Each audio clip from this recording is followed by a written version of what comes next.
When you think of the Mediterranean these days, the region's azure waters, rich history, and lively cultures may not come to mind. Instead, you may first think of the Mediterranean diet. This heart and brain healthy diet includes olive oil, fruits, vegetables, nuts and fish, occasional red meat, and a moderate amount of cheese and wine. Most doctors and nutrition experts I interview for the Harvard Health Letter tell me that the evidence points to a Mediterranean diet as the very best for our health. But there's another diet that appears to be equally good, a vegetarian diet. A study published this week in JAMA Internal Medicine found that people who ate a vegetarian diet were 12% less likely to have died over the course of the 5-year study than non-vegetarians. The researchers, from Loma Linda University in California, noted that the benefits of a vegetarian diet were especially good for men, who had a significant reduction in heart disease. Keep in mind that the study couldn't prove that a vegetarian diet caused good health. It's possible that it was something else that vegetarians did and non-vegetarians didn't do that made the difference. The fact that vegetarian diets are good for you isn't new. They have long been linked to reduced risk for hypertension, metabolic syndrome, type 2 diabetes, and heart disease. This one underscores the idea that meat consumption influences long-term health. A diet with meat in it raises the risk of heart disease and cancer, when compared with a vegetarian diet, says cardiologist Dr. Deepak Bhatt, a Harvard Medical School professor. Red meat and processed meats appear to be the worst offenders as far as boosting the risk of cardiovascular disease or cancer. Dr. Bhatt told me that he is a vegetarian, meaning that he doesn't eat meat, and he personally feels that a vegetarian diet is the way to go for environmental and ethical reasons. He also feels it's a healthy way to eat.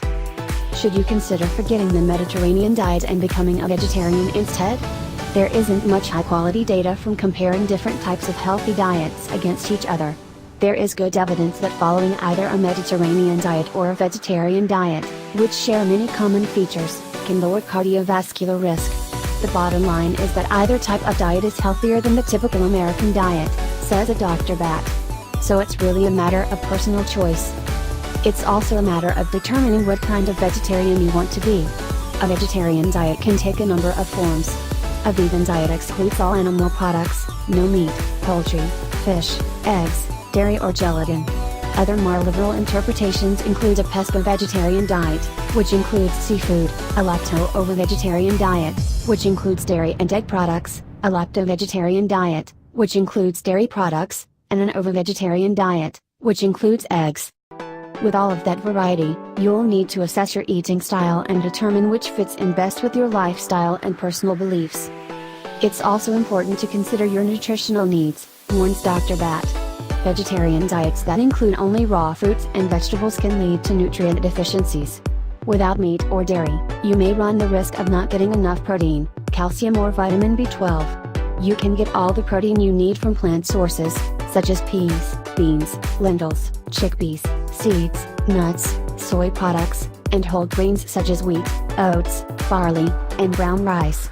You can get calcium from plant sources, such as bok choy, broccoli, Chinese cabbage, collards, and kale. And you can get vitamin B12 from soy and rice drinks, and fortified breakfast cereals.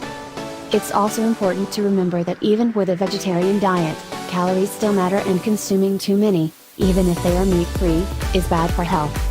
Becoming a vegetarian will require you to pay more attention to your nutrition, which is a good thing. But it's also a bit of work, so don't hesitate to get some advice from your doctor or a dietitian before proceeding. If you want to go with a Mediterranean diet, that's a good thing, too, and probably easier for many people. Again, it's a personal choice. Future research on vegetarian, Mediterranean, and other beneficial diets should examine what is it about these diets that makes them good for us.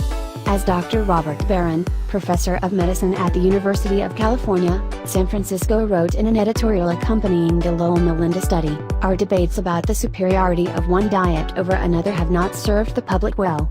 It is time to acknowledge the common features of diets associated with good clinical outcomes.